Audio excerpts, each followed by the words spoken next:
Welcome to First Class Mabero. Reasons why you should buy our bales. They are high-grade quality bales. Our prices are the cheapest in town. We open them up and customers only make payments when satisfied. We deliver door-to-door anywhere in Zimbabwe.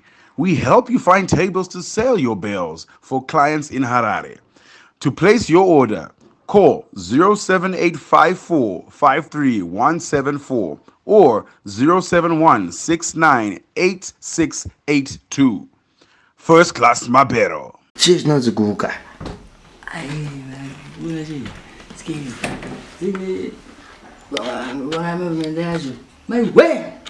That was very good. You are to put a scheme. When I was she crazy over. But they were not tired of explain. Oh, no. Well, I got my teaching. You need Nicolas Gibo. When I go to Hitler, good Germany. Because by Germany, which Hitler's in a soldier, it was undefeated. And you got army style. Young guys in the. But you go to Zanzibar, got your strong machine and she's again. Two guys had to attack all a movement that to trim enlightenment. Tell them to just say, Papa Kimbo. Take a to Garden. When I got your strong one, I got to say. And did it?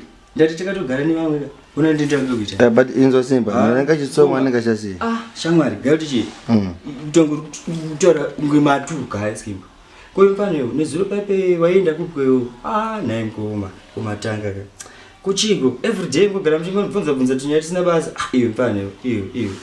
So you funny, I will do the guns, he doesn't get one of you go on a Christmas man. Do you wait a goopy? We're going to day. Out of any more one that is. So I don't go on to share the conversation. My other pinters are acting down to tango to any the witches when I see and roller. Over we have to tell I go after it. Absoma. That's to me. I don't believe I don't know Rigola story. I don't know button is as but Sago Roa and Noga Quanzakura, I can have about 4 days. What did you but say? I have but you don't know that you see me.